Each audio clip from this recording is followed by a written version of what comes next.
Hare Krishna, everyone. A warm welcome and very good morning to our Srimad Bhagavatam overview class. Today we are going to discuss chapter 9, titled as Passing Away of Bhishma Dev in the Presence of Krishna. So, in the last session, which is chapter 8, and at the end of the last session, we have seen how Yudhisthira Maharaj was so remorseful and he blamed himself for all the Mahabharata war.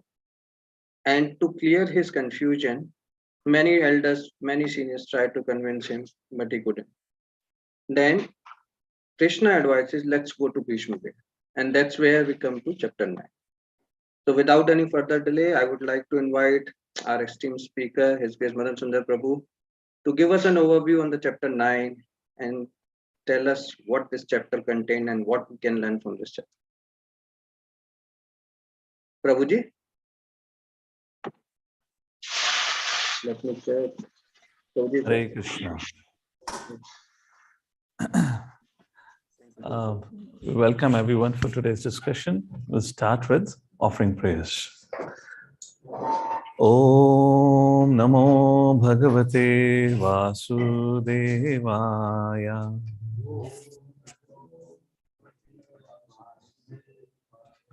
Om Namo Bhagavate Vasudevaya. Om Namo Bhagavate Vasudevaya.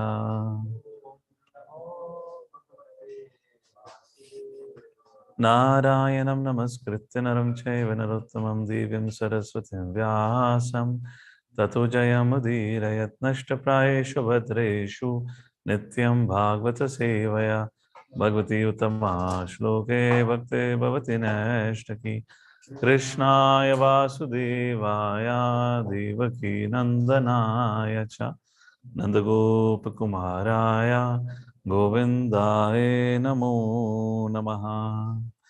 Om Ajnanatimirandasya Jnananjana Shalakaya Chakshurunmilitam Yena Tasmai Shri Gurave Namaha. Namo Vishnupadaya Krishna Prishnaya Bhutale Srimate Bhakti Vedanta Swami Niti Namine Namaste Saraswate Deve Gauravani Pracharine Nirvishesha Shunyavadi Pashyatadi Shatarine Jai Shri Krishna Chaitanya Prabhu Nityananda Shri Advaita Gadadhar Srivasadi Go Bhaktavinda Hare Krishna Krishna Krishna Hare Hare Hare Ram Ram Ram Hare Hare. Hare Krishna. So we are reading from Canto 1, chapter 9, titled as The Passing of Bhishma Pitamaha. And all this discussion is happening in the context of a question asked by Shaunakadi Rishi to Suta Goswami about the situation in which Parikshit Maharaj appeared. So although that was briefly described in the previous chapter, we saw how Uttara's womb was attacked by the Brahmastra weapon shot by Ashwatthama, and she approached Lord Shri Krishna and asking for protection. And Lord Shri Krishna protected. The question was, how did Parikshit Maharaj appeared? Interestingly, Suta Goswami continues the discussion from there, and he goes on to describing how Kunti Maharani came and offered prayers. Then how Yudhisthira Maharaj came and asked Lord Shri Krishna to stay back for some more time because he's still not consoled. He's still disturbed about what all had happened. If you take a look from the perspective of Yudhisthira Maharaj, he is considering what all happened with him in his life was a result of his sinful reactions, was a result of his past activities occurring to him in a form of sinful reaction, because of which he had to suffer so much. And now Yudhisthira Maharaj is worried that he has committed far much more sinful activities, leading to the deaths of hundreds and thousands and millions of people at the battlefield just for the sake of becoming a king. Therefore, Yudhisthira was just not able to understand, somebody who's already suffered and has created further reactions. A person of a caliber, of a great character like Yudhisthira, not only is a person, is also one of the best of the devotees of the Lord. And the nature of the great personalities and the great devotees of the Lord, they do not pin blame to others. They rather consider themselves to be at fault. So Yudhishthira Maharaj, who has no blame for the war, is taking all the blame. Therefore, Lord Shri Krishna advised him to perform Ashwamedha Yajna. Not one, not two, three Ashwamedha Yajna, with an understanding that Yudhishthira Maharaj will be consoled, thinking that now whatever sinful activities that he's considering he has done can be pardoned off by performing the Karma Kanda activities or performing the Ashwamedha Yajna. But yet Yudhishthira Maharaj was not satisfied, and he approached Lord Shri Krishna and said, "My dear Lord, I'm yet not consoled. My heart is burning with fire, remembering what all have happened some time ago on those 18 days of the war at Kurukshetra, where so many people died." And we discussed about the Stri Parva also, where Yudhishthira Maharaj got to witness the grief of all the ladies who have left behind because their son, the husband or the brothers have died, or the father have died. When he saw all that, he just couldn't settle within himself that how can I become the king? Because for him, for Yudhishthira Maharaj, his future was full of dark. He was supposed to suffer in a hellish condition of life because of what happened. So therefore, Lord Shri Krishna, to pacify Yudhishthira Maharaj, took that as an opportunity, just like he bewildered Arjuna on the battlefield. And then Arjuna surrendered to Krishna and asked Krishna to speak the message. Similarly, here, Lord Shri Krishna ensured that Yudhishthira Maharaj, whereas in the battlefield of Kurukshetra, Arjuna got bewildered, Yudhishthira is also bewildered. But wherein when Lord Shri Krishna spoke to Arjuna, Arjuna understood the message. But here when Lord Shri Krishna spoke to Yudhishthira, Yudhishthira Maharaj did not understood. Therefore, Sutta Goswami called Krishna as Krishnena Adbhut Karmana. This is the incredible activities of the Lord. And why did Lord do like that? We discussed briefly about it last time, because Bhishma Pitamaha, who is one of the greatest devotees of Lord, who was on the deathbed, he was waiting to have final darshan of Lord Shri Krishna. And not only that Krishna wanted to give his darshan to Bhishma Pitama, he also wanted Bhishma Pitama to be glorified for all the time to come, so that nobody would pin a blame to Bhishma Pitama and say what kind of devotee he was, that he fought against Pandavas and Krishnas. But to understand that Bhishma was such a surrendered devotee that he actually wanted to follow the will of the Lord. And what was the will of the Lord? Even if Bhishma Pitama, a great warrior who can never be defeated, who can never be killed, even if he is standing by the side of adharma, he would be defeated by dharma. So Krishna wanted to make a point, prove that point. Therefore, Bhishma Pitamaha, surrendering to the will, fought on the side of the Kauravas against the Pandavas. And here Lord Shri Krishna wanted to glorify his great devotee. Therefore, he asked Yudhishthira Maharaj and all the Pandavas to come and visit Bhishma Pitamaha. Fine, that's a storyline which is going to happen now. But my question to all of you is, the context of discussion here is, how did Parikshit Maharaj appeared? Now, what happened when Parikshit Maharaj was in the womb is already described by Sutta Goswami to Shaunakadi Rishi. Now, why Sutta Goswami is not describing about what happened to Uttara after she was saved by Brahmastra? Yes or no? The question was asked about appearance of Parikshit. But Shaunakadi Rishi is going on into a different subject. And what's the reason behind it? First of all, are you able to see this? There's a different subject going on now. He did not ask about how did Mother Kunti pray. He didn't ask about why did Lord Shri Krishna straight back. He didn't ask about the passing of Bhishma Pitama. He didn't ask, isn't it? But here, Sutta Goswami on his own is going ahead with that narration. What's the reason behind it? This is the nature of Krishna Katha. When you begin to describe about Lord Shri Krishna, you forget about material conditions. Not only that, he in fact forgot about what was the question was asked by Shaunakadi Rishi. He was so much in ecstasy, remembering what all happened after that incident. Sutta Goswami forgot the question and he went on describing about Krishna. This is all discussion about Krishna. Mother Kunti praying to Krishna is about what? Krishna. Yudhishthira Maharaj approaching Krishna is about Krishna. Passing of Bhishma Pitama is about whom? Is about Krishna.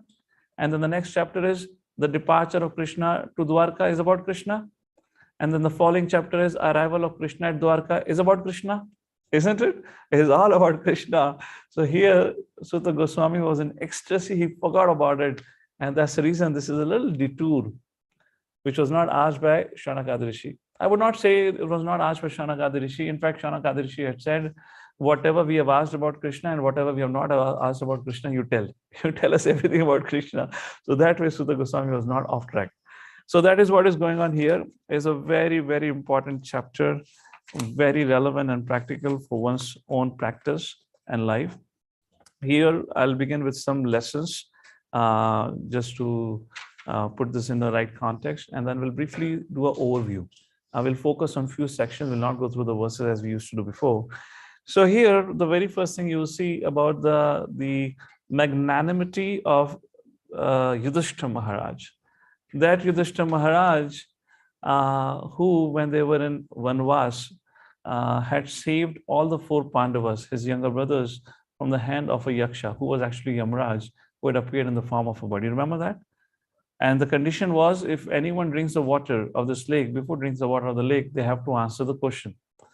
And unfortunately, all the 4 brothers didn't follow that and they left their body. Yudhisthira Maharaj answered all the question of that bird or the Yaksha. And finally, he convinced that Yaksha to revive all the other 4 brothers. Although when he answered all the questions correct at the end, the Yaksha said, fine, because you have answered all the questions correct as per our condition, you can ask for any of your brother's life and I'll make him alive. And then at that point of time, Yudhisthira Maharaj said, Sahadev or Nakula, either of them. And that Yaksha, the bird, the bird was shocked. He said, why are you asking for this man? You should have asked for Bhima and Arjuna. And Yudhisthira Maharaj said that point, he said, you see, you need Bhima or Arjuna to win the war. Nakul Sahadev is not going to win war for you. And you're asking for either Nakul or Sahadev because you could, as per the condition, you could have asked only for one brother to be revived. And Yudhisthira Maharaj said something very profound. Yudhisthira Maharaj said, my dear sir, I know my victory in the war depends on the shoulders of Arjuna and Bhima. And I know that if I don't ask for them, if I ask for either Nakul or Sahadev, there are very less chances of me to win the war. I acknowledge and understand that.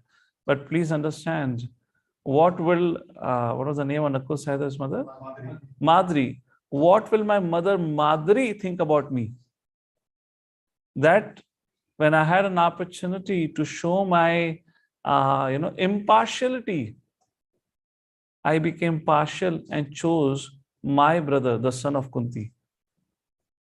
I will have to answer Madri later on, and Madri would call me to be partial, that I chose Arjun and Bhima rather than Nakul Sahadev. So to be impartial to all, therefore I'm asking either for Nakul or Sahadev like that. So that was Yudhisthira Maharaj, who had such a profound understanding of Dharma, who brought about the lives, who revived the lives because of his intelligence and understanding of Dharma of 4 brothers. Not only that, there was a big serpent in the forest, Ajgar, who had once caught Bhima.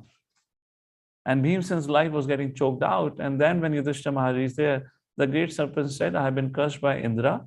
I've been cursed by Devatas. If you want this Bhimsen to be revived or to be survived, there's only one option. You have to answer my questions.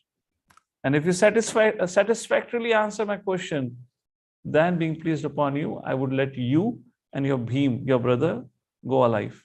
And then again, Yudhisthira Maharaj answered all the tricky questions posed by that Ajgar, who was actually one of the ancestors of Pandavas, Nahusa. So my point is, a great personality like Yudhisthira Maharaj, who knew very well what are the principles and nuances of Dharma, who saved the lives of his brothers time and again because of his great wisdom. The great Yudhisthira Maharaj, who was chosen by Krishna to become the king. None of us are chosen to lead, but we are so eager to lead. And we fight for positions, isn't it? Here, Yudhisthira Maharaj was chosen by that great person. He was chosen by the Supreme Personality of Godhead, Krishna himself. And that Yudhisthira Maharaj is humbly submitting himself to his seniors for guidance. Yes or no? That Yudhisthira Maharaj is asking Krishna, is asking Vyasadeva, is asking Dhaumya Rishi, is asking others, what should I do? How should I reconcile? I am disturbed. Even a great personality like Yudhisthira Maharaj could be disturbed, could lose his composure. Then what to speak out you and I? So the very first lesson that we could reflect here is to to work in guidance and to have guidance from my limited understanding of life in this world, I would call that as a greatest benediction. The greatest benediction for one is to have a right kind of a guidance and to work under that guidance. As an individual, therefore, our responsibility is to follow that guidance. We may have a guidance, but what's the point if we cannot follow the guidance? And to follow the guidance, we have to keep our ego aside, because that becomes very difficult when we are egoistic. And a classic example is Duryodhan. Because his ego was so huge, he would never ever follow anyone's advice. So we have to choose. We want to be a follower of Duryodhan or we want to be a follower of Yudhisthira Maharaj. And whoever we decide to choose, depending on how we act, that would be our conclusion. That would be the result of our life. Second point, I want to reflect on Bhishma Pitamaha. So this is how it begins with Yudhisthira Maharaj. Bhishma Pitamaha, a great warrior. Nobody could defeat him. He was an invincible, highly learned person. The pupil or the student of Brahaspati, Parshuram, etc., etc. Now, when his final moment has come, he's on the deathbed where Arjuna had shot arrows almost at a distance of 2 fingers away, or even, your 2 fingers could not go between those 2 arrows. So many arrows have been pierced into the body of Bhishma Pitamaha. Who is the oldest and the eldest? And that Bhishma Pitamaha. When Yudhisthira Maharaj, Lord Shri Krishna, the first 11 verses talk about this, of this chapter, Lord Shri Krishna asked Yudhisthira Maharaj to come along with the whole entourage. When they reached at that particular point of Kurukshetra, the sages, interestingly, the sages from all over the universe came to hear from Bhishma Pitamaha. They all came knowing very well this is the moment which Bhishma Pitamaha had been waiting, came there to see the final departure of Bhishma Pitamaha. Bhishma Pitamaha, who is in such a painful situation. How many of you have an experience when your foot gets pierced by a thorn? Then everything else goes to hell for you. In other words, you don't give a damn about anything. Your whole consciousness is about how I can remove the thorn from my feet. How many of you agree? Okay, if in case you never had an experience with a thorn, how many of you have an experience when you get a headache, then you don't even feel like talking to anyone? It's unbearable pain. How many of you agree to this? Now, can you for a second imagine about the pain and the suffering that Bhishma Pitamaha would be undergoing? Where his body is pierced with arrows, every single drop of blood had already leaked out of his body. Even in that condition, the first 11 verses talks about Bhishma Pitamaha, such a great personality. When you're too great, he was a son of Ganga. He had a great Janma. Aishwarya, he was a son of Shantanu, son of the king. He had a great physical beauty and knowledge, Shruti and Shribhi. He had both of that. But naturally, there is some sense of pride, isn't it? The greatest irony in Kali Yuga resident does not have any of these 4. Neither they have good birth, neither they have any opulence, neither they have any beauty, neither they have any knowledge. Yet they think we are so great. Hayana. And here Bhishma Pitamaha. And what happens when you think great? When you think yourself to be great, we cannot give respect. We cannot offer respect to others. Here that Bhishma Pitamaha teaches such a valuable lesson on hospitality. Because he is of the Kshatriya class and there are Brahmanas who have arrived, he offers respect to every individual who appears on that scene. Now, how a person whose body is pierced by an arrow can offer respect and hospitality? And Prabhupada discussed about that. You can read in the purport. What Bhishma Pitamaha did, he spoke sweet words. He was not in a physical condition to offer them water. There was a battlefield. There was no place to sit. No facility could be created. So what did Bhishma Pitamaha did? He spoke to every individual. Kem cho, maja macho. Sab जीवन में आनंद चल रहा है, घर गृहस्थी ठीक ठाक है. Who is asking? जिसका सब कुछ उजड़ गया है. That person is asking and making everyone feel comfortable. And this is the part of our first 11 verses. And then seeing Pandavas all approach near to Bhishma Pitamaha. they settle down, they sit down near to Bhishma Pitama, and all of them seeing their beloved uh, father or grandfather or great grandfather Bhishma Pitama, who all his life loved Pandavas and protected Pandavas. Because of Pandavas, Bhishma Pitama is in that situation. Because of Yudhisthira Maharaj and because of the arrows of Arjuna, Bhishma Pitama is in that situation. Now, can they see eye to eye to Bhishma Pitamaha? Cannot be possible. All five of them with their head hung down sat there. And Bhishma Pitama understood what is in the mind of Yudhisthira Maharaj. And then Bhishma Pitama begins to speak from 12th verse onward. This is what we're going to start our discussion, where there is a very, very valuable lesson for all of us.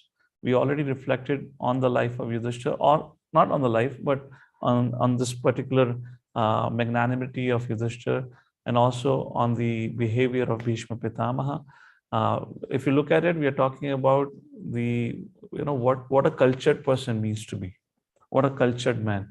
A cultured man or woman at no cost would compromise on their principles.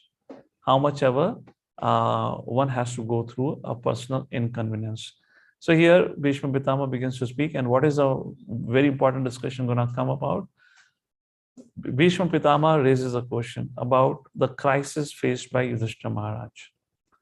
How many of you agree we all have faced, or we all going to face crisis in our life? In other words, as you say in English, crisis is inevitable. We all agree.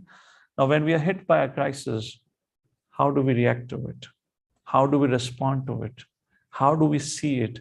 What is the course of action that we have?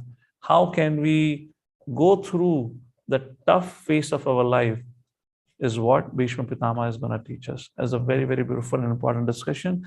So we'll pay attention to it. Let me just quickly go through the slide, what we have for all of you so far. Let's take a look at it. Although we have already discussed, so I'll be very quick with what we have already discussed. So this is one verse that I wanted to quote here. Maybe I'll just briefly speak about this and then we'll move forward. So what is this verse? This verse comes in the 10th canto, and we'll just recite this. It's spoken by Suta Goswami, and he says, Evam nishamya bhragunandana sadhuvadam Vaiyasakhi sa bhagavan atha vishnuratam pratyarcha krishna charitam kalikalmashagnam vyarthum arbhatha bhagavat pradhana. This verse is a very, very important verse, has many important elements. I'm just going to focus on Krishna charitam, pratyarcha Krishna charitam kalikalmashagnam, the third line. Sutta Goswami says, the glories of Krishna Katha is kalikalmashagnam. One who regularly recites here Krishna Charitam, there is a charcha on Krishna Katha. What happens? Kalikalmashagnam. All the sufferings of the material life gets destroyed. It's a remedy. The last line of the translation says, Krishna Katha is a remedy for all sufferings in this age of Kali. So this Bhagavatam is what is being described here. The message of Bhagavatam is all about Krishna. When we regularly read Bhagavatam, we understand how should we react, how should we respond. Reading Bhagavatam is not going to change circumstances around us. Understanding Bhagavatam is not going to change circumstances around us.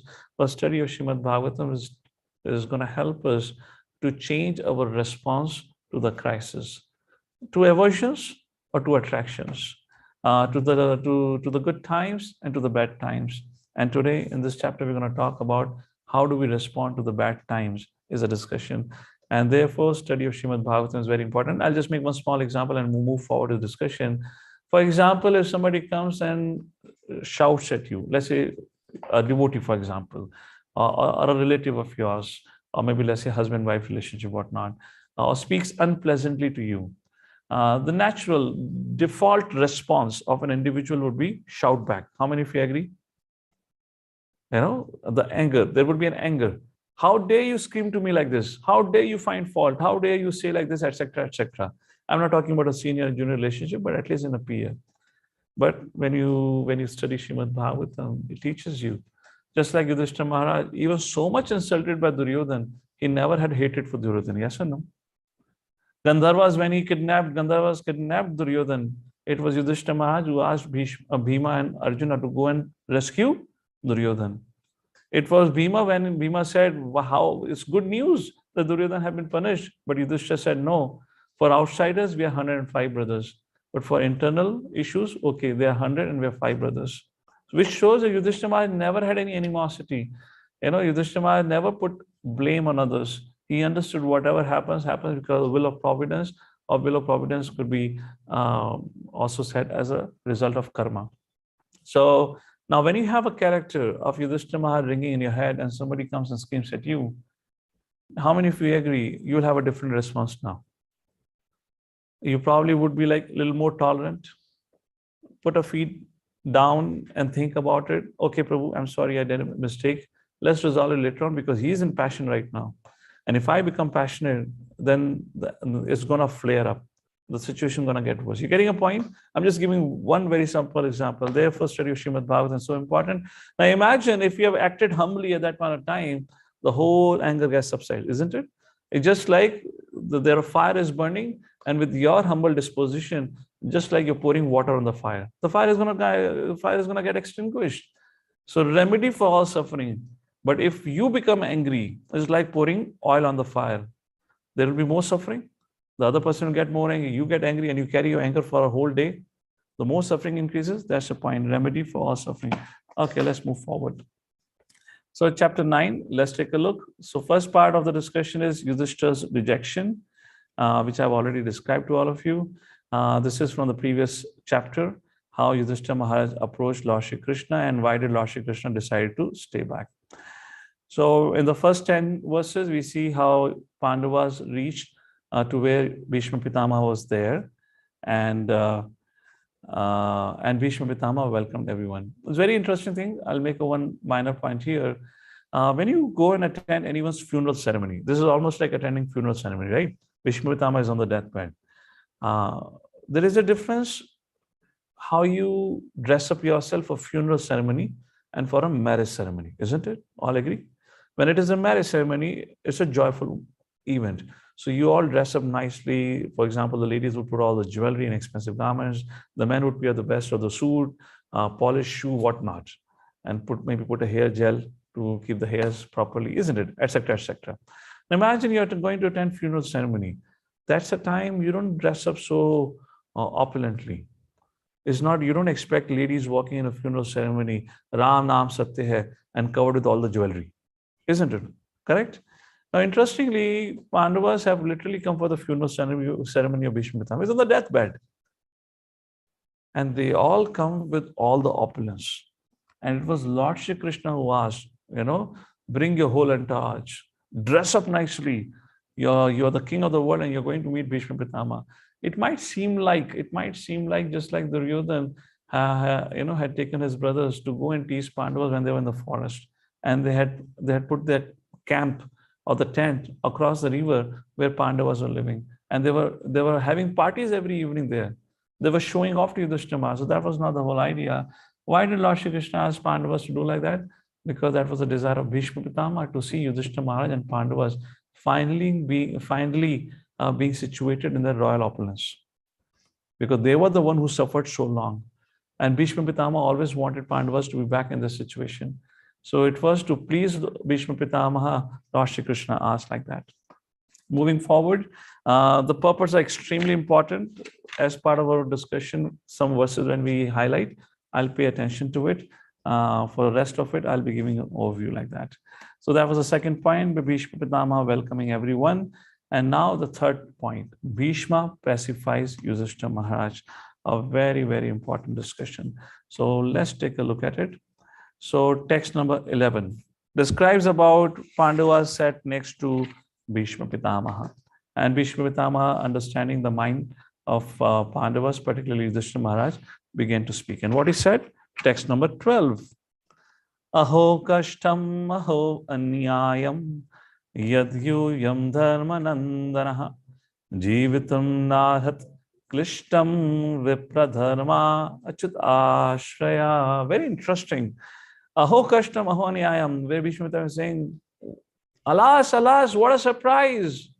Aho Krishna, you have to suffer so much injustices, aniyayam, so much injustice happened to you. Yad yuyam dharmanandanaha. You Pandavas who have never forsaken dharma. Jivitam narhata klishtam vipra dharma achyuta ashraya. You have always taken shelter of vipra means brahmana, dharma means dharma, religion, religious practices, and achyuta, Krishna, ashraya. You have always lived your life under the shelter. For example, when Pandavas went to the forest, at that point of time, also Yudhisthira was accompanied with Dhaumya Rishi, who was with Yudhisthira all through. So Vipra Dharma Chuta Ashraya, Yudhishthira Maharaj and the rest of the Pandavas had always taken shelter of these three great personalities. Despite that, they had to suffer. Chalo Vipra Dharma, okay. It is said Dharma Rakshati Rakshataha. Who protects Dharma? Dharma protects. So here Bhishma Pitama is expressing his surprise why Pandavas had to suffer so much. Next. And then Bhishma Pitama said, and because you all had to suffer, you all became the cause of suffering for Kunti. And he remembers Kunti. And Bhishma Pitama said, Samsithe atirathe pandu prathabala prajavadhu yusmat krate bahun kleshan prapta tokavati muhu. So samsthite athirathe pandu, athirathe Maharati is like the warriors are addressed. Samsthite after the death or departure of Pandu, Prathabala Prajavaduhu. Although Pratha wanted to commit Sati, but she could not because she had 3 of her sons and 2 of Madri. For your sake, hey Pandavas, Kunti had to tolerate the death of her husband and the suffering that followed up after the demise of her husband. And what did you do? Yusmat krate bahun kleshan prapta tokavati muhu. First of all, she suffered because of the departure or death of her husband and because of the separation from her husband. And then she had to suffer because of what all happened to you. Your life was in danger all through. And seeing that, she suffered all her life. Kunti, one of the greatest devotees, she suffered all through. Like that, Bhishma Pitama is saying. And now he gives the reason. What possible could be the cause of the suffering of Pandavas and Mother Kunti? And text 14, this is a very, very important verse. And he says, Sarvam Kala Kritam Manye. According to me, Kal is only responsible. Bhavatam Chayad Apriyam, because of which Bhavatam experience Yad Apriyam. Apriyam is unfortunate incidents or unfavorable, because of which you have faced so many unfavorable situations in your life. And then he gives an example, an analogy to explain. Sapalo yadvashe loko. Sapalo, sapalaha. The one who palaha, palandhari, which means the king. Sapalo yadvashe loko. Even the great kings of all the planets, vashe, are under the control of this Kala factor. And how it is under the control of Kala factor? He gives one simple analogy. Vayuriva ganavali. Just like the big, great clouds, the rainwater clouds carrying tons of water, Vayuriva Ghanavali, are under the influence of the wind. As the air moves, such a big clouds also move.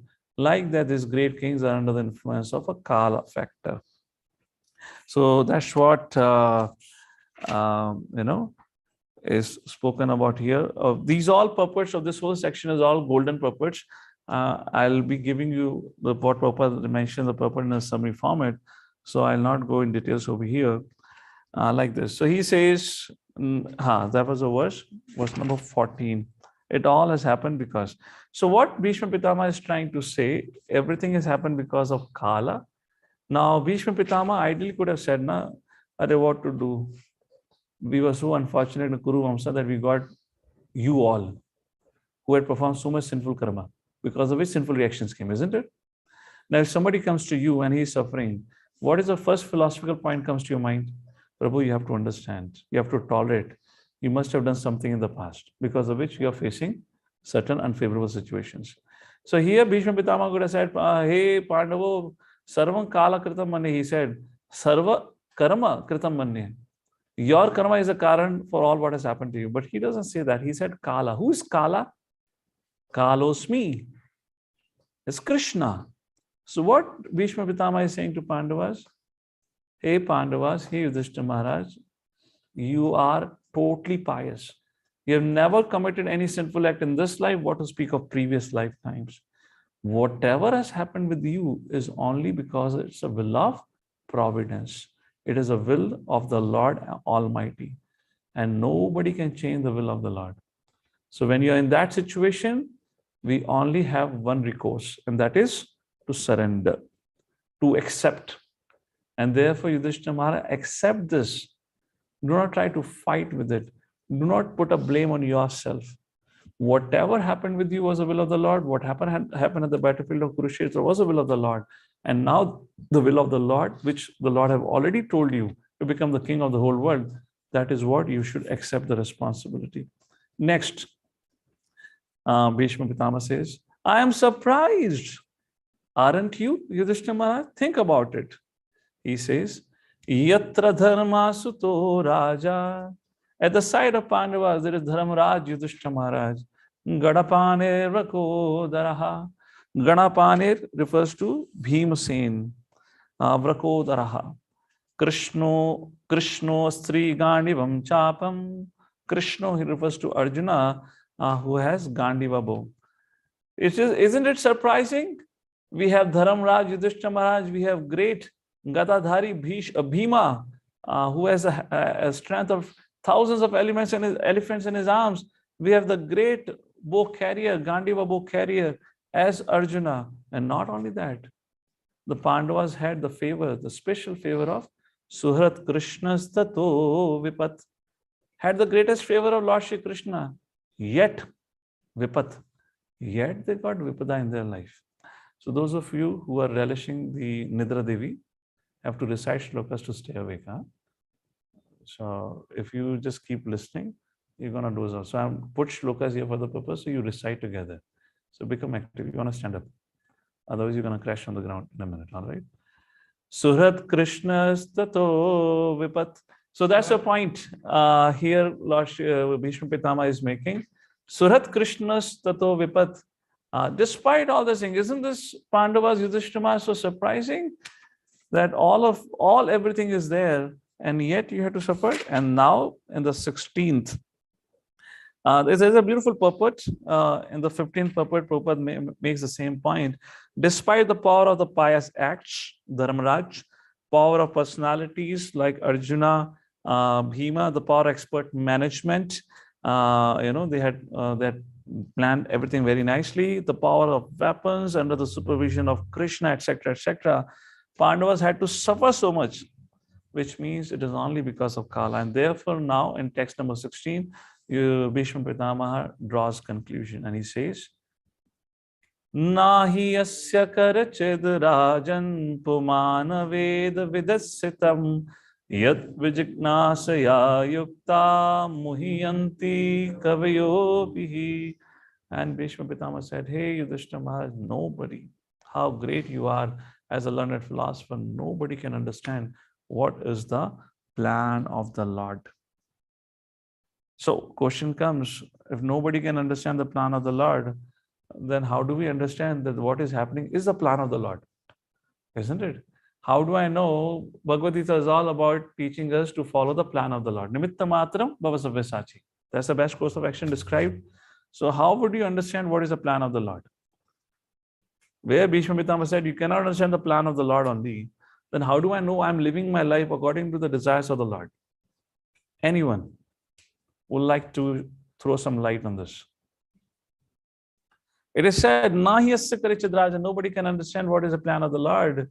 Hey Yudhishthira Maharaj, therefore follow what has been prescribed for you right now. So if nobody can understand, how do we know how should we act? What should we do in our life? How do we understand that? Who would like to? Okay, Mother Varsha, go ahead. Unmute. Yes. Prabhuji, I'm already 72 years and this is my life's experience which tells me whatever has to happen, it has to happen. Might as well be happy in the will of the God, because when I am unable to do anything of my choice, this was in young age, of my choice, then why worry? Why cry for it?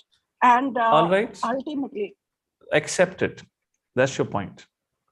Whatever is happening, accept it and move forward. All right, mother. yeah, But thank you. not all the time is possible to accept it. Sometimes life can become really challenging. What do you do then? Sunny Prabhu. Prabhu, we should work on the words of our Guru. That's the point. Nimitta Mata Bhavasavesachin, this 11th chapter, verse number 54 and 55. Please read the purport. Not now, later on. Prabhupada is very clearly. How do we understand what is the will of the Lord for me? And Prabhupada is the will of the Lord is same as the will of the Guru. Because Guru is in direct relationship with Krishna, and Guru can understand what is the will of the Lord, and Guru is a pure devotee of the Lord. He understands what the Lord wants. So following the instruction of Guru is following the instructions of Lord Shri Krishna, is following the plan of the Lord. That is the point. All right. So going back to the discussion again here, let's take to the presentation again. Nahi asya karichid rajan. So that's a point which is made. He accepted this to be the will of the Lord. Like that. And then text number 17, he concludes saying that, therefore, Yudhisthira Maharaj, tasmadidam daivatantram vaivasya bharata shabha tasyanu natha natapahi praja prabhu. Tasmad means therefore, daivatantram. Daivatantra means will of providence. Vaivasya bharata sabha tasyanu vihito anatha. Because now there is no king. The whole praja has become anatha. Natha pahi praja prabhu. The praja requires a natha, the caretaker, the king. Therefore, Yudhisthira Maharaj, you should accept the kingship, knowing that this is the will of the providence. And why it is to be accepted as the will of providence? Because that is what has been advised to you by all the great sages. The Vyasadev told you, Dhamya Rishi told you, Lord Shri Krishna told you, even I am telling you. So understand this is the will of the Lord. Do not counter argue. Do not fight against it. Do not bring up with some mental ideas about it. And that's a point which is mentioned here. So at that point of time, our Yudhisthira Maharaj began to think, my dear Bhishma Pitamaha, why do you say that we cannot understand the plan of the Lord? Lord is standing here. I can ask the Lord, na? My dear Lord, please tell me, what do you want? And then Bhishma Pitamaha says something very interesting. There's a fourth section of this chapter where Bhishma Pitamaha glorifies Lord Shri Krishna, and he says, Esha vai Bhagavan Sakshad Adyo Narayana Puman Mohayan Maya Lokam Gudas Charati Vrashnishu. You see this man? Esha vai Bhagavan Sakshad. He is the Supreme Personality of Godhead. Adyo Narayana Puman. He is even the source of Narayana.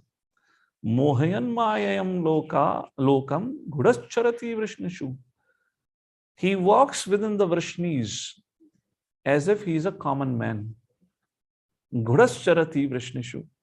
Mohayan Maya Lokam. But he is hidden from our vision by his external energy. Therefore, people fail to understand, like Shishupal, Kamsa, Jarasan, Duryodhana, etc. They all are relatives, This is all one same Vansha only. Fail to understand Krishna to be the Supreme Personality of Godhead. Therefore, people do not approach the Lord and ask, what is your will, so that we can follow you. And then Bhishma Pitamaha glorifies a very, very beautiful section. In text number 19, he says, Asyanubhavam Bhagavan Veda Guyatamam Shivaha Devashi Naradha Sakshat Bhagavan Kapilonapa. Eshavai Bhagavan Sakshat. This shloka is almost like similar to Param Brahma, Param Dhama, Pavitram, Paramamavan, Purusham, Shashvatam, Divyam, Adi Devam, Adam, Ajam Vibhum. 10th chapter, verse number 12, spoken by Arjuna, where Arjuna declares Krishna to be the Supreme Personality of Godhead. And then Arjuna said, Asito Devalo Vyasa, my dear Lord, I am not saying. Even the great sages accept the Supreme Personality. Similarly, in text number 19, Bhishma Pitamaha says, hey Yudhishthira, I am not saying this. Even the great personalities like Devarishi Naradaha, Kapila, etc. Even the scriptures declare Krishna to be the Supreme Personality of Godhead. Like that. And then In text number 20, Bhishma Pitama says, Yudhisthira, you thought out of ignorance Krishna to be your friend, to be your counselor, or to be a mediator, to be your cousin, but that's not our Krishna. Yam manyase matuleyam. Yan manyase, you thought matuleyam means as your cousin. Priyam mitram surattamam. You consider Krishna to be your friend. Akaro savichum dutam, messenger. Suhida atasaratam, and Arjuna made him a charioteer. So he's not all of this. This is out of your ignorance. You're considering this personality to be like this. He is text number 21. He is absolute. Sarvatmana samadrasho. He advyasyang kratihi tatkritam mati vaishamyam nirvadyasya na kavachet. He is absolute. He is present, Sarvatmana, in everyone's heart. Samadrasho, he is equal to everyone. He is free. Advayas ahankratihi. He is free from the false ego and material inability, etc., etc., is mentioned here. And then text number 22, very beautiful verse. This supreme personality of Godhead, he has graciously, out of his own compassion, has come before me at my deathbed. Tathapi ekanta bhakteshu pashya bhupanukampitam yanme shumstajataha sakshat krishno darshanam agata. Although Lord is samodrashaha, text number 21, equal to all, yet tathapi ekanta bhakteshu, parantu, tathapi means but, ekanta bhakteshu, one who is unflinching devotee of the Lord, Pashya Bhupanukampitam, Krishna gives him a special favor. To such a devotee who is Ekanta Bhakta, Krishna gives a special favor. And that favor Krishna is bestowing upon me today by appearing in front of me in such a situation. And then, who can understand Lord Krishna's nature? So Bhishma Pitama said, we can only achieve this perfection of life to achieve the favor of the Lord through the practice of Bhakti Yoga. And in text number 24, he makes a prayer. Very beautiful prayer he makes. And very, very beautiful purport. Prabhupada, you can title this purport, I title this purport as Desire of a Dying Man. What should be the desire of a dying man? That desire of a dying man has been expressed in text number 24. And Bhishma Pitama says, Sadeva Devo Bhagavan Pratikshatam Kalevaram Yavad Idam Hinomiham Prasannaha Saruna Lochana Lasan Mukhambujo Dhyana Pathas Chaturbhujaha. So this should be or must be the desire of a dying man. And what is that desire of a dying man? Bhishma Pitama with all humility says, may my Lord, who is four-handed and whose beautifully decorated lotus face, with eyes as red as the rising sun, is smiling, kindly await me at that moment when I quit this material body. Hiranmayena patrena. Just like Ishopanishad, we read the last two verses, the prayer is made to the Lord. My dear Lord, whenever time comes, please remember what all we have done for you. And please remove this glaring effulgence so we can take your darshan. Similarly here, Bhishma Pitama is also making prayer. My dear Lord, you have bestowed your mercy today, and I kindly request you, kindly wait for that moment when I'll quit my body so that I can have your darshan. Antakale chamameva svanmukta kalevaram, so that I would not have to take my birth again in this material world. So this is the desire of a dying man. A very, very beautiful section and a very beautiful purport. And after this comes you can call it as a fifth part of the next section actually, where Bhishma Pitama, Yudhisthira Maharaj asked question to Bhishma Pitama, and Bhishma Pitama spoke to Yudhisthira Maharaj. This is said it's almost happened for almost a month, this conversation where Yudhisthira Maharaj asked question about Sri Dharma, the Raj Dharma, the Varnashram Dharma, about Moksha Dharma, various questions he asked, and the conversation went for a year. for a month. I have a question to all of you now. Bhishma Pitama, every ounce of a blood have leaked out of his body. From where would he got courage to speak? Not courage. Maybe we have a desire to speak, but from where can you speak? When we get a headache, we become so restless. How? Okay, Bhishma Pitama is a great, powerful warrior, but you don't have anything left in your body. So Mahabharata describes when this happened, and when the time came for Yudhisthira to ask question, or not Yudhisthira, prior only, when Pandavas came before Bhishma Pitamaha, and Bhishma Pitamaha wanted to speak, but he could not speak anything. He had not drank water all this while. And then Krishna instructed Arjuna, please shoot an arrow on the ground and call upon Mother Ganges. You all might have seen the photo where Arjuna is shooting on the ground and the water comes out. That's Ganges, and which falls right in the mouth of Bhishma Pitamaha. And who's Ganges? Mother. So Krishna told, call upon the mercy of Mother Ganges. And then when Bhishma Pitamaha gets that water to drink, and therefore he also gets the blessings of Lord Shri Krishna. See, when our body is going through extreme pain, at that point of time, to make sense what we speak is very difficult, isn't it? We don't make sense when we are in okay condition. Most of the talks are senseless. Now imagine when we are in so much excruciating pain, and then to make sense, how much difficult would be? All of you agree? So Lord Shri Krishna blessed Bhishma Pitamaha, because that was a desire of Krishna that Bhishma Pitamaha speaks, so that Bhishma Pitamaha could be glorified for all the time to come. And therefore, Bhishma Pitamaha, receiving the blessing of Lord Shri Krishna, could offer prayers to Krishna and could speak on various dharmas for all, for almost a month. Shikhar Prabhu, if in case you happen to have a Veda base, I would like you to open text number 27 purport. We'll read 2-3 paragraphs. They are so important, cannot be missed. In case if anyone misses out, so I thought we'll read it out. Text number 27 purport. If you're able to pull it up. It's gonna take time. Should I do it? No, I'm back. All right. Okay, till the time you pull up the slide. So this is what's going to happen. And after Bhishma Pitamaha speaks to Yudhisthira, the question answer ends. And the time comes when the sun enters on the north direction, Uttarayana. And when that time comes, Bhishma Pitamaha stops speaking. And then what happened? We'll read it after a while.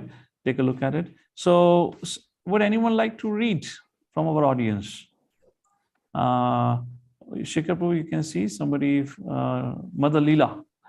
I don't know, can't see, but fine. Mother Leela, you can ask. Shikhar Prabhu, give her a right. Or Bhakti Ratnakar Prabhu, whoever, they can read. Please read the first 4 lines of this paragraph. Okay, Prabhu. You have to call out the name. Who's reading? Okay, Mother Leela can read. Hare Krishna Prabhuji, thank you so much. Hare Krishna. Purport by Srila Prabhupada, Srila Prabhupada ki jai.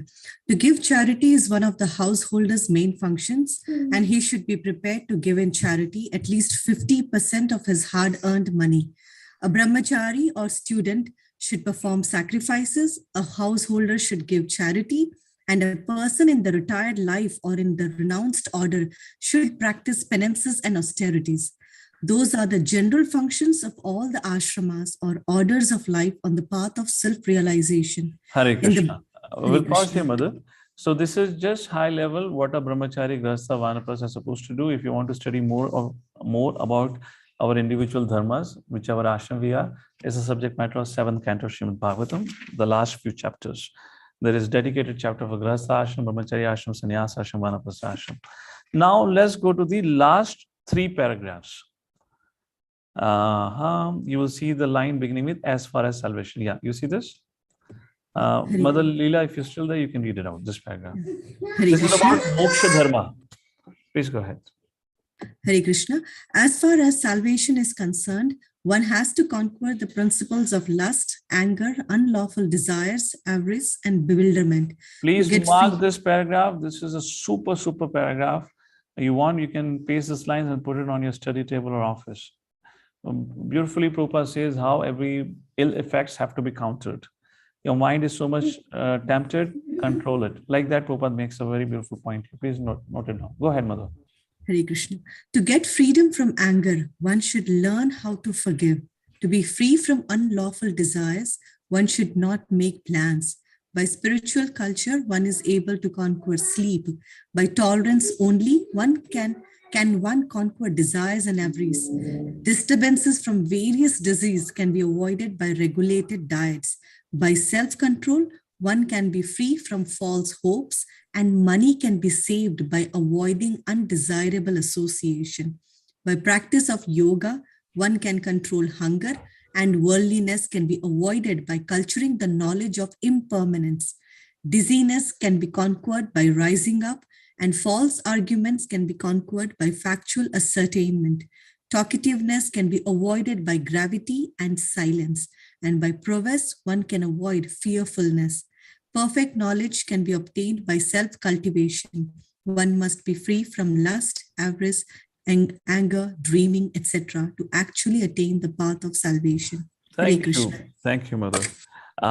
This is a paragraph which needs time and attention. Maybe you want to read it out at least few times to see. Every line is very, very powerful. But I just wanted to highlight this.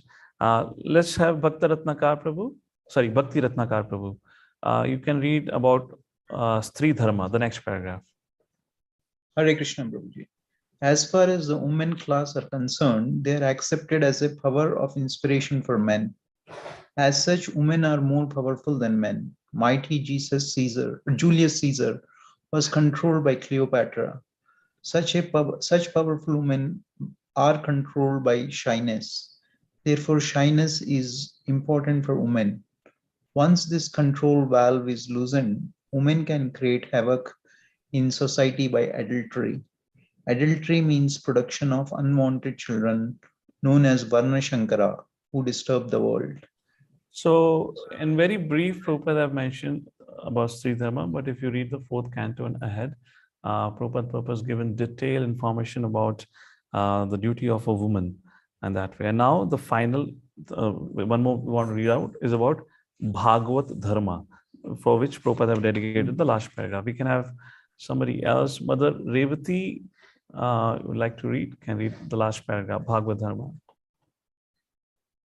Unmute yourself, Mother. Go ahead. Hare Krishna, Prabhuji. The last item caught by the Bhishma Dev was the process of pleasing the Lord. We are all eternal servants of the Lord, and when we forget this essential part of our nature, we are put into material conditions of life. The simple process of pleasing the Lord, for the householders especially, is to install the deity of the Lord at home.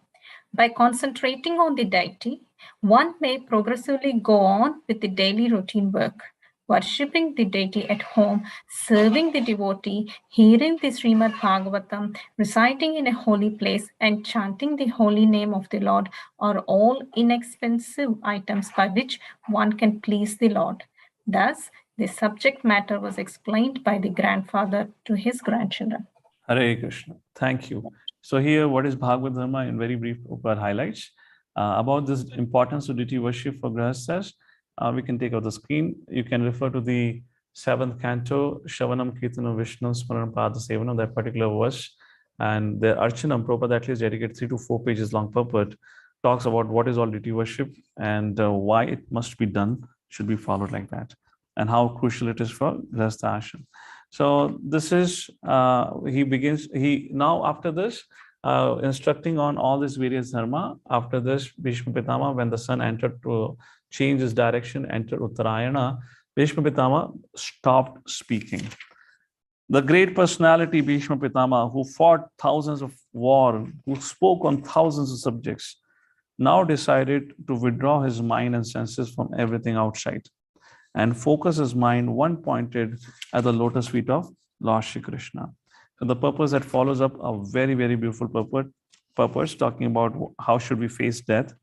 And then from text number 35 to text number 4, literally 42 effectively, or 40 to 43, Bhishma Pitama now is preparing to depart from this world. So therefore, he begins to offer beautiful prayers.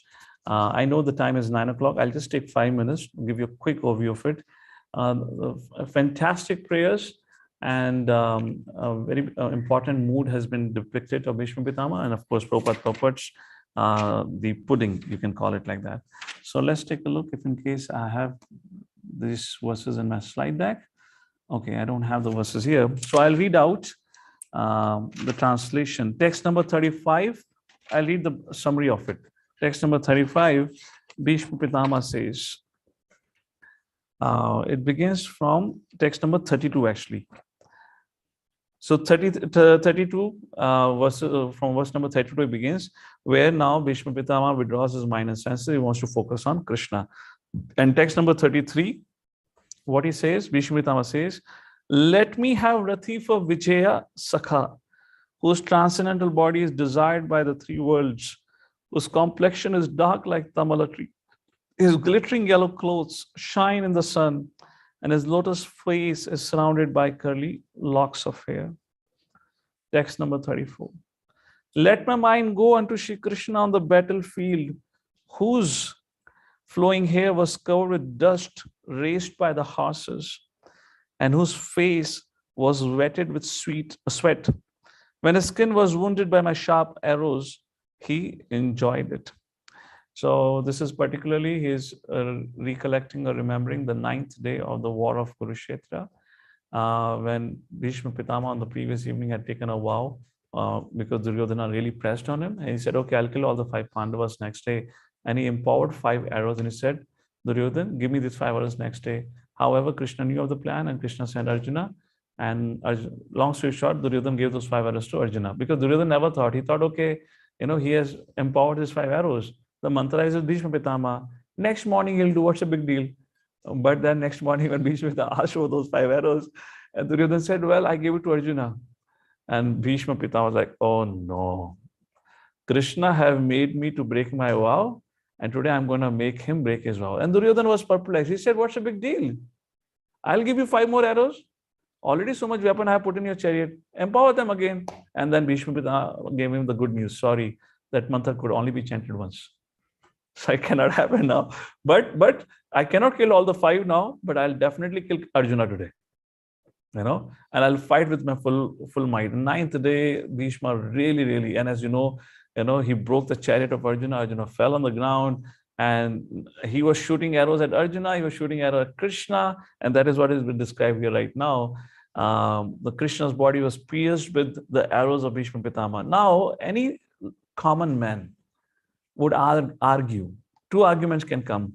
How can a devotee shoot arrow at the Lord? This is not devotion. Kamsa wanted to kill.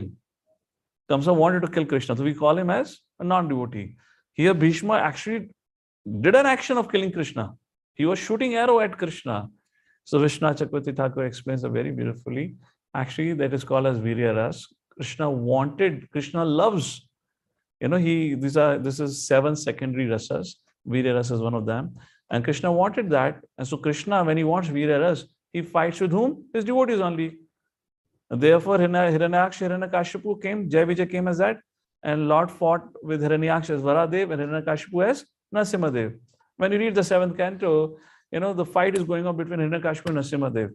So sometimes Hiranyakashipu seems to be defeated and Narasimhadev is having an upper hand. And suddenly a twist of the turn of events would happen. And Hiranyakashipu is becoming heavy on Narasimhadev. Why? Because Lord loves this kind of, just like Krishna, an 11-year-old boy. How many punches did he give to Kamsa? Does anyone know? What weapon did Krishna use to kill Kamsa? That Kamsa who terrified all the Devatas. So did not use any weapon. All of us know that. So how many punches did it took Krishna to kill Kamsa? 1 punch, 5 punches, 10 punches, or he went on punching? Who knows? 0 punch. He did not even punched. He slapped Kamsa. कान के नीचे एक झापा मारा था बस. कनपट्टी के नीचे कहते हैं ना लगाना एक, तो केवल वो मारा था. And Kamsa died on the spot. That powerful warrior died because an 11-year-old boy gave a tight slap on the face of Kamsa. So this is Virya Ras. So this what's happening here with Bhishma Pitamaha is a Virya Ras. First thing. So Krishna wanted. Second thing, so Vishnu Chakravarti Thakur says, Bhishma shooting arrow at Krishna was just like a beloved throwing flowers at their object of love. So one lover throwing flowers at another lover was like Bhishma Pitama was throwing flowers made up of arrows at Krishna. Now, second thing, Krishna body was wounded. That's what this shloka says, and is wounded in such a way that the blood was oozing out. Lord Shri Krishna had a dark complexion, and his hair, the hairs are flowing in the wind because gushing from the running of the horses. And when the horse was thumping on the ground, the dirt was flowing in the air, and the hair, the dirt was covering the body of the Lord Shri Krishna, and now which is a dark complexion body, and the blood is oozing out. Bhishma Pitama is remembering that form. Now, to some of you, it may look like a horror movie scene, isn't it? A dark complexion, मिट्टी से सना हुआ शरीर, ऊपर से खून बह रहा है. It looks like a classic horror movie scene, but no, it was not like that for Bhishma Pitama. He said, "Let my attention be to that beautiful form of the Lord," and it was for him as if when a volcanic eruption happens. When volcanic eruption happens, the lava gets spread all over the place. Like that, the beauty of Lord Shri Krishna was enchanting to the mind of Bhishma Pitama. So question comes, अरे भाई, कृष्णा को वीर्य रस पसंद था, वो तो समझ आ गया. But how can Krishna's body, which is Satchit Ananda, have blood? That is our body. How can Krishna's body have blood? So therefore, it is described. Krishna was taking pleasure when his devotee Bhishma was piercing him with arrows. Actually, he was taking pleasure. So Vishnu Chakravarti has given this example that when a lover kisses the opposite lover, even sometimes kissing, there is a blood comes out. Still, it is pleasing. The lover does not complain. So that was a reciprocation of Lord Shri Krishna towards Bhishma Pitama's flower petal Abhishek ceremony. So that was going on. All right, let's see. The next verse is here only. Text number 37. In the text number 35, Bhishma said, "May I have Rati for Partha Sakha? May the object of my attraction be your lotus feet." And why is he addressing Krishna as Vijaya Sakha, Partha Sakha? The reason is Krishna loves when he's addressed by the name of his devotees. In other words, as Krishna says in Adi Purana, Krishna tells Arjuna, "Arjuna, those who say they are my devotees are not my devotees, but those who are devotees of my devotees are my devotees." So Bhishma is consciously making that attempt to not call Krishna as Krishna, Partha Sakha, Vijay Sakha. So that pleases Krishna most. So in this situation also, Bhishma is so conscious that my words only glorifies and pleases Krishna. So text number 37, fulfilling my desire and sacrificing his own promise, he got down from the chariot, took up its wheel and ran towards me hurriedly, just as a lion goes to kill an elephant. He even dropped his outer garment on the way. Bhishma Pitama remembers the scene. Prabhupada says, Krishna actually did not break his promise because he did not take any weapon. He simply showed Bhishma that I have come to kill you with this wheel of the chariot. If Krishna had to kill Bhishma and had to lift a weapon, he would have called on the Sudarshan Chakra. Like that, Srila Prabhupada explains. And then in the following verse, 938, Purport Prabhupada writes, would somebody like to read it? Let's have our audience read it out. Mother Smita, your hand is up. If you would like to read, you can read out what you see on the slide. Hare Krishna. The Yes. Lord was so angry that Arjuna checked him when he was moving towards Bhishma Deva. But in spite of Arjuna's checking, he proceeded towards Bhishma Deva as a lover goes to a lover, without caring for hindrances. Apparently, his determination was to kill Bhishma Dev, but factually it was to please him as a great devotee of the Lord. Continue. There was no need to come before Bhishma Deva with blood and wounds, but he did so because the warrior devotee wants to see the transcendental beauty of the Lord, decorated with wounds created by a pure devotee. This is a way of exchanging transcendental rasa or relations between the Lord and the servitor. Like that, Bhishma Pitama continues, and then he remembers the great devotion of gopis in text number 40, wherein Bhishma Pitama also glorifies gopis as being the emblem of the greatest devotion to the Lord.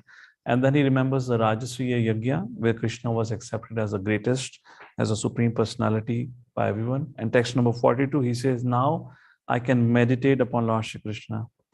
Having transcended the misconceptions of duality in regard to your presence in everyone's heart, the sun may be perceived differently, but he is one. In other words, Krishna, you may appear as a common man, but indeed you are the Supreme Personality of Godhead. In text number 42. As soon as Bhishma Pitama said that, there was a pin drop silence because Bhishma Pitama stopped speaking. This was the last verse Bhishma Pitama said, having transcended the dualities, knowing your real nature, now I can meditate on your lotus feet. He said that, and then there was a pin drop silence. Everyone understood that Bhishma Pitama have departed.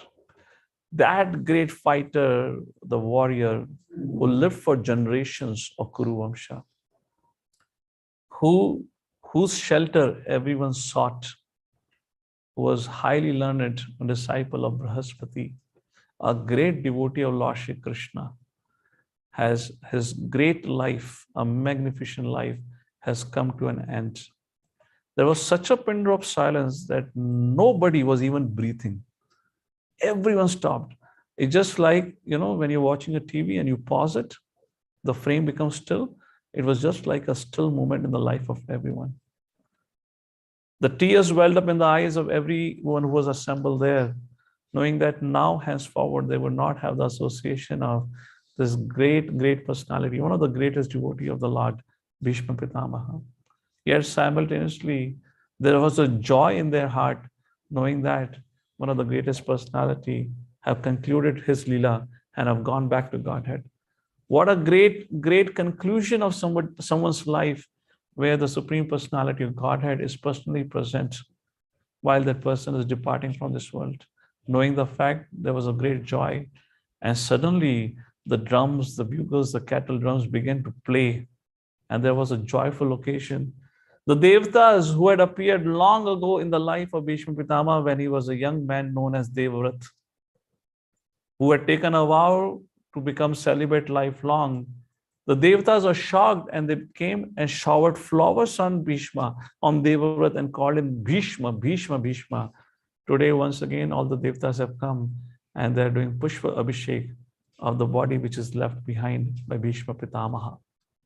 And everyone is enchanted with the whole episode that happened. Yudhisthira Maharaj was briefly grief-stricken. Lord Shri Krishna pacified him and reminded him of Bhishma's instruction to him that your praja is anath and your duty is to give them shelter. You should follow the instruction of Bhishma Pitama. Yudhisthira Maharaj, completely consoled, free from all the grief, and all the Pandavas, after performing the final rites to Bhishma Pitamaha, depart back to Hastinapur. Like that, this very, very beautiful chapter, the departure or disappearance of Bhishma Pitama, comes to an end. And then Rajyabhishek for Yudhisthira Maharaj happens, and after that, Lord Shri Krishna takes permission from Yudhisthira Maharaj to leave for Dwarka, which Yudhisthira Maharaj agrees. So the next chapter, chapter number 10, talks about Krishna's departure from Hastinapur. And the 11th chapter will talk about Krishna's arrival in Dwarka. And after all that discussion, Suta Goswami would remember, wait a second, I forgot the question. Let me answer the question. And then again, he begins the discussion about what happened when Uttara's life was saved. And like that, this continuation of this series of chapters will continue. To conclude with, we saw, to highlight a few important lessons we learned from Yudhisthira Maharaj's life. Despite being highly learned, the great follower of Dharma, who never spoke a lie, who never violated any dharmic principles, yet he was willing to humbly put himself in a subordinate position and take guidance and follow the guidance of seniors. From Bhishma Pitama, we saw in such a pitiable condition also, he did not give up on the culture of hospitality. He was welcoming to everyone. And second thing that we can learn from Bhishma Pitama, the bhakti, the nature of seva or bhakti is such, it does not depend on any material condition. Bhishma Pitama, even in such a situation, such a terrible situation, was able to render devotional service, was able to render service by speaking to Yudhisthira Maharaj, which was a desire of Lord Shri Krishna for 1 month, for 1 long month. And therefore, we see in the life of Srila Prabhupada, despite being 70-year-old and plus, having multiple heart attacks, nothing could stop him from traveling all over the world, printing books, inspiring the hearts of the Vaishnavas, making devotees, etc., etc. This proves that how bhakti is independent of all material parameters. And finally, we learn from the life of Bhishma Pitama how or what should be our desires at the end of the day, or at the end of the day, or at the end of life. Now, when it comes to end of life, the end of life can happen at any point of time. In other words, it should be our desire that we may remember the Krishna's lotus feet at every moment. Because when that end of life would happen for us, we don't know. For Bhishma Pitama, he had the blessing of Ichha Mrityu, so he could decide for himself. None of us have any opportunity for that. So therefore, Srila Prabhupada gave us the culture of chanting 16 hours, reading, hearing Bhagavatam every day, associating with Vaishnavas, so that we can cultivate this desire of remembering Krishna at all times. With that, we come to the conclusion for today's discussion. Like this chapter ends. These are the summary of what all we discussed. And next time when we meet, we'll see about Lord Shri Krishna's departure from Hastinapur. To conclude with, let's read a quote. Shikhar Prabhu, you can ask somebody if anyone would like to read it, and we conclude for today. This is from Srimad Bhagavatam, 1st Canto, 9th chapter, 22nd verse forward. Okay, I can see one hand raised. Mataji, Sarumai Mataji. Unmute, mother, please go ahead. The concluding quote: the Supreme Lord, the Absolute Personality of Godhead, Sri Krishna, although equal to everyone, is more inclined to his unflinching devotee who is completely surrendered and knows no one else as his protector and master. Having unflinching faith in the Supreme Lord as one's protector, friend, and master is the natural condition of eternal life. A living entity is so made by the will of the Almighty that he is most happy when placing himself in. Prabhuji, I'm not able to see the last line. In that condition of absolute dependence. Yeah. So Srimad that's- Bhagavatam 1.9.22. Thank you. Thank you. With that, we pause here for today. Thank you all for your kind attention. Jagadguru Srila Prabhupada ki, Srimad Bhagavatam ki Jai. Before we sign out, just few announcements. So next week, we have decided to give you a break. You can call it as a Ram Navami break. So there won't be any class next week. Some of the students have said they are still pending to cover up the syllabus, our reading assignments. So you can take a time off until next week to cover up whatever you have missed out in your reading. And also next week, we're having every evening a talk on Ramayana. So therefore, we'll not be able to do it. That's another thing. So fine, we'll meet after Ram Navami week, which means after 10th, the following week, we'll resume and we'll have a discussion on the 10th chapter. And another thing, there was some concerns about the timings also. All of you are present here right now, so it looks like morning works for all of you, isn't it? Is there anyone here who says only morning works for me, that I cannot come in evening? How many of you here can only come in the morning slot? Please raise your hands, those who are sitting here and those who are online. Okay, Shikhar Prabhu. So those who are asking for the evening slot, tell them to attend the Wednesday evening. Fine. Because if we shift this morning program to evening, then these devotees will not be able to attend. Yes.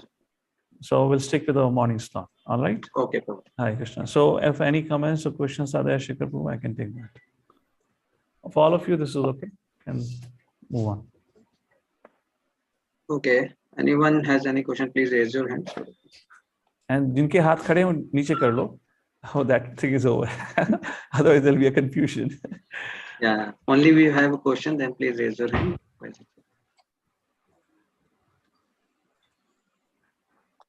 Anything, Shikhar Prabhu? Now I can see in the chat, Prabhuji, Vinayak Prabhuji is asking about Ashwamedh again, how by performing it we get the result. No, you don't have to worry about it. For you, Bhakti Yoga is prescribed, you do that. It will purify you from not only the sins of this life, all the lifetimes, okay? So why to discuss about thing, spend time on it, rather than we can chant Hare Krishna in that much time. Yeah. Okay? Hari Bol. Anything else? Okay, I have 3 hands raised now. We'll go one by one. I'm not sure if they have question or they're raising it for some other. But Bhakti Ratnakar Prabhu. Maybe their screen is also off now, so maybe they had probably moved. So fine, Shikhar Prabhu, we'll pause here. There are no questions. We'll end our discussion here, okay?